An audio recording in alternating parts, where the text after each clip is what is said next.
What's going on, everybody? Welcome back to the channel. And today we're going to talk about Sega and how they listened to me.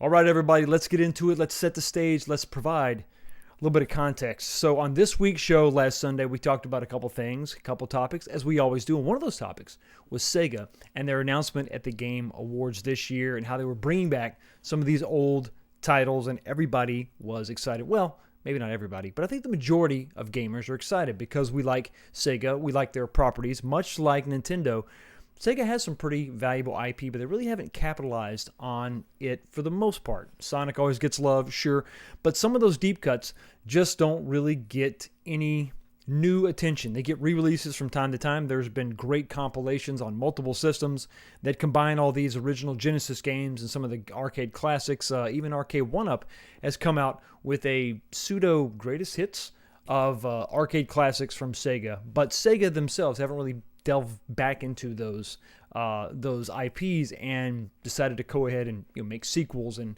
reimagine those in whatever way you can imagine.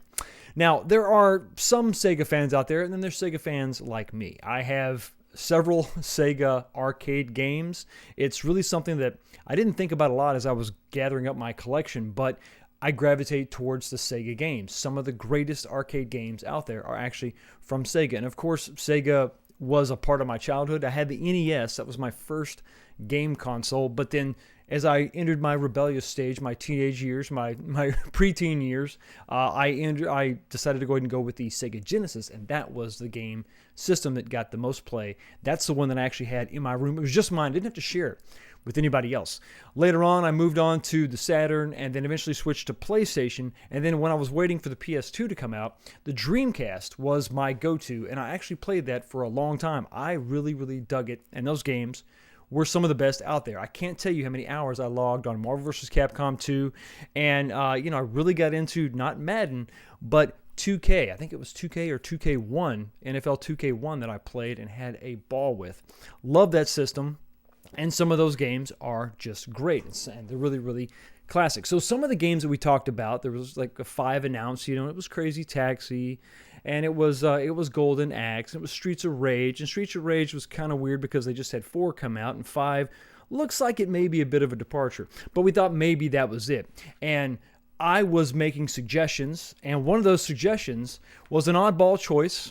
Got a little flack for it. Some people don't understand my love for Eternal Champions. Eternal Champions was just one of those games that I played in my room, and Mortal Kombat was a lot of people enjoyed Mortal Kombat. That was more their jam, but to me, Eternal Champions just had a little bit of charm. And I suggested on this week's show last Sunday that Sega should take that seemingly dead property and maybe breathe some new life into it. Maybe even go in the style of like Dragon Ball FighterZ, super cartoony, but still 2D fighting, but really just elaborate, crazy kind of art style that has been made famous by, Dragon Ball FighterZ, and then, Blaze Blue, I think, was just a really awesome series of fighting games in a very artistic style.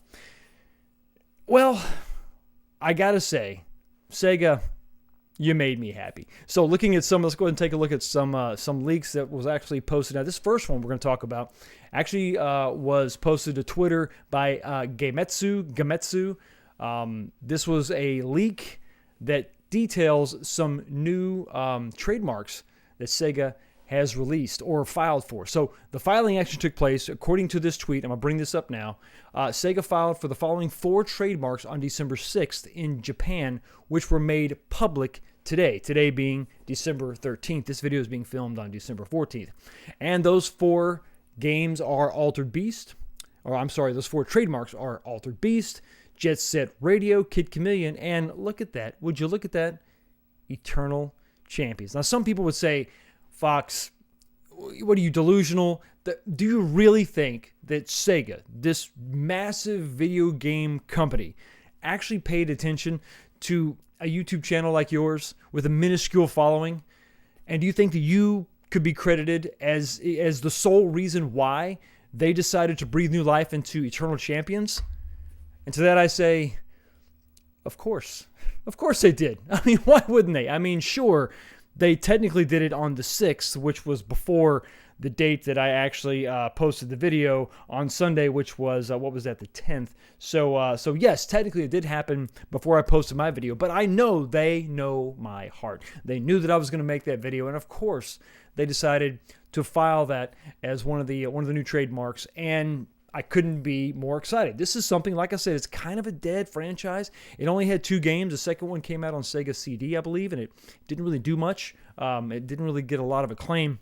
It is something that they could go crazy with, right? They could really kind of get nuts and take a real departure, still keep it in the 2D fighting style, Like I said, a lot like if you get elaborate with the crazy artwork and the crazy over-the-top moves, don't go hyper-realistic like Mortal Kombat. Don't need to be super gutsy and bloody and all that, because that's kind of like Mortal Kombat saying, and you don't want to compete directly with Mortal Kombat. But if you get really creative, and I mean, like, look at some of the art style that they're doing with that little preview they showed of Shinobi. That looks beautiful. That looks incredible. So think of that. Larger characters, larger sprites, crazy, elaborate art style. I mean, really over the top, really nuts. And you have time travel. These are characters from different time periods. So that would just be absolutely insane. But the story does not end there. Posted just, today, about 5 hours ago, there were more trademarks that were made public. 8 more Sega trade filings on that original date of December 6th. So these are all just sort of coming out, being made public. These were made public today, which is the 14th. And this is going to include Alex Kidd, Afterburner, Crazy Taxi we knew about, House of the Dead, come on, that's nuts, Outrun, dude, this is insane. Shinobi, of course, we talked about, Streets of Rage, and then Super Monkey Ball. So absolute Sega love. This is going to be absolutely incredible, bringing back some of these original IPs that they had. New games, sure, for current platforms, most likely.